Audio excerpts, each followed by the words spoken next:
I'm the superintendent for the Oxford Public Schools. So first of all, our hearts are with you in Oxford. We're so sorry about everything that happened. And in light of the storms, we made the decision to delay the start of the school year. I believe it was scheduled for next week. Now it's the following week, tentatively. How did you come to that decision? The most important thing is student safety. The roads in this community have not been fully assessed yet to determine whether or not they are viable to have buses transport on top of them.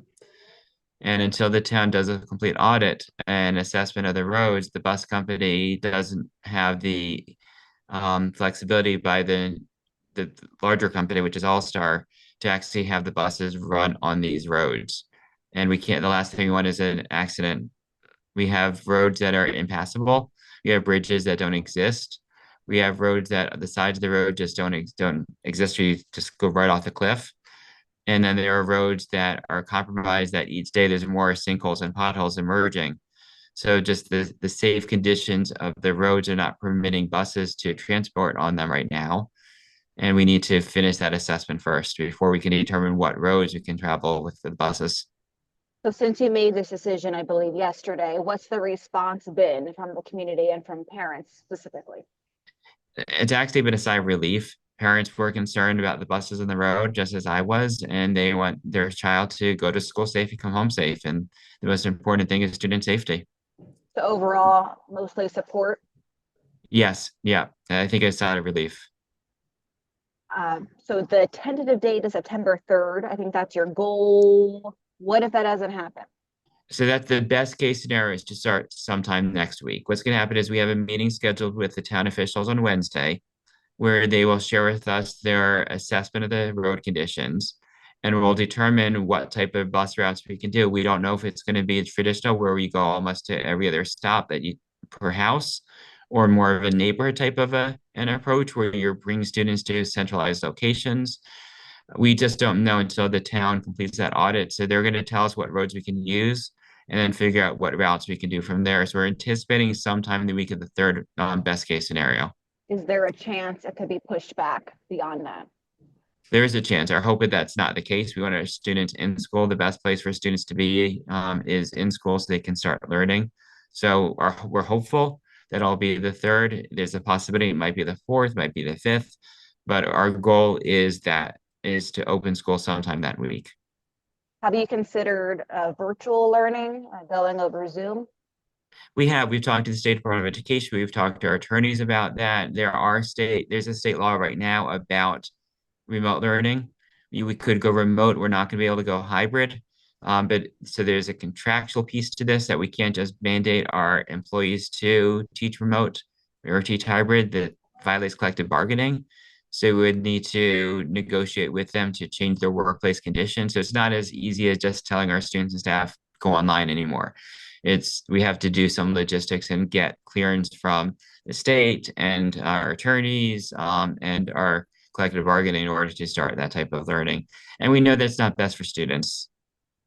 It's definitely not ideal, but it sounds like if you can't get the students there, you don't want to go past what, June at this point, right? Right. I mean, we are statutorily prevented from going past June 30th. So Okay. right now, as of today, we're losing 3 school days. They'll be tacked onto the end of June. So there are days to add on into June. However, if you go too far, then the state needs to take a look at requiring that you add on days earlier in the year during holidays. Or worst case, since happened to other school districts before, those school days get added to the next school year, and that's not ideal.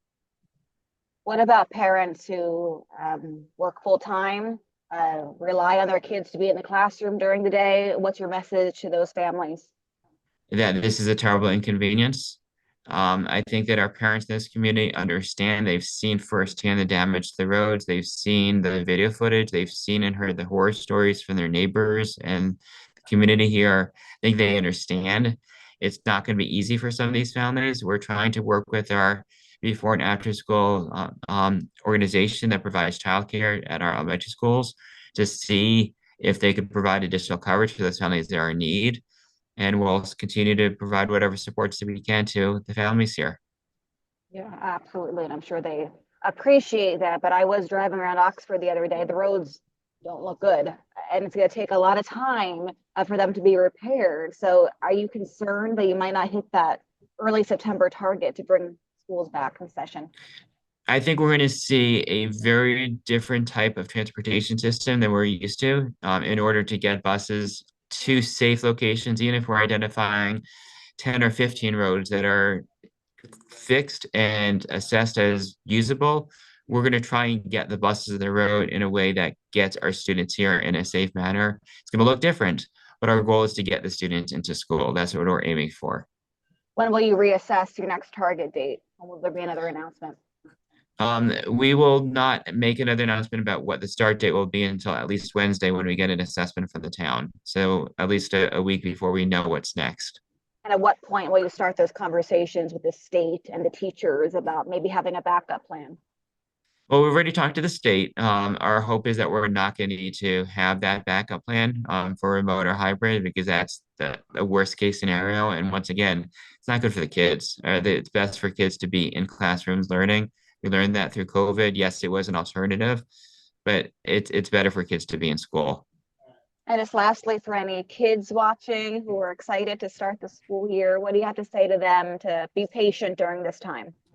That we're ready to go. Our teachers are excited. Our teachers are ready for you, and we want to see you in school. And we're ready to start the school year with you. And we want to share that excitement with our students. And it'll be a good year once we're here. And we're here to support them at the same time.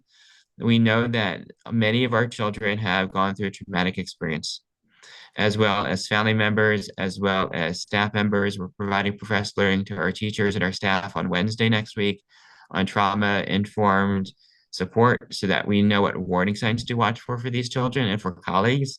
And if we see those warning signs, how to support them best.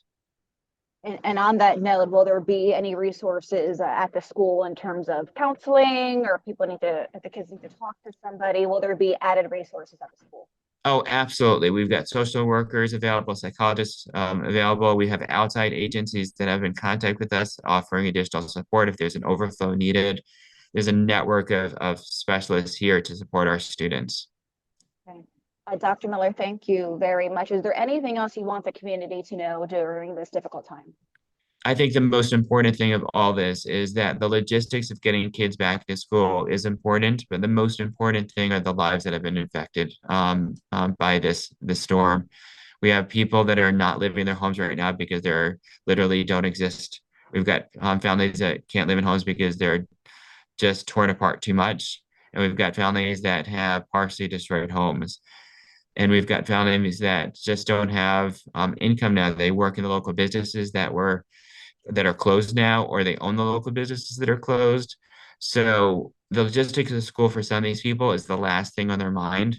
Yes, we want a sense of normalcy, but the amount of support that this community is providing each other to both within here of the food drives that we have. I just got back from the Seymour Oxford Food Bank where we delivered an entire truckload of water and food and diapers and paper towels to the bank so that it's available to families, but also our teachers and our staff that are outside of the district. I have one teacher in another town that she's collected over $2,000 in gift cards. She's a teacher, elementary school teacher here, collected over $2,000 from her town to donate to the families here of need. So just that's the most important thing is the humanity in all this, that people are hurting and we're trying to help them first and foremost.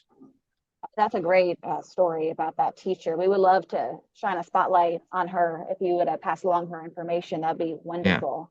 Thank you so much again. Best wishes to you. And the silver lining is how everyone's coming together and supporting one Thank you. another. That's a beautiful thing. So we wish you the Thank you best. so much. Thank Thank you. you.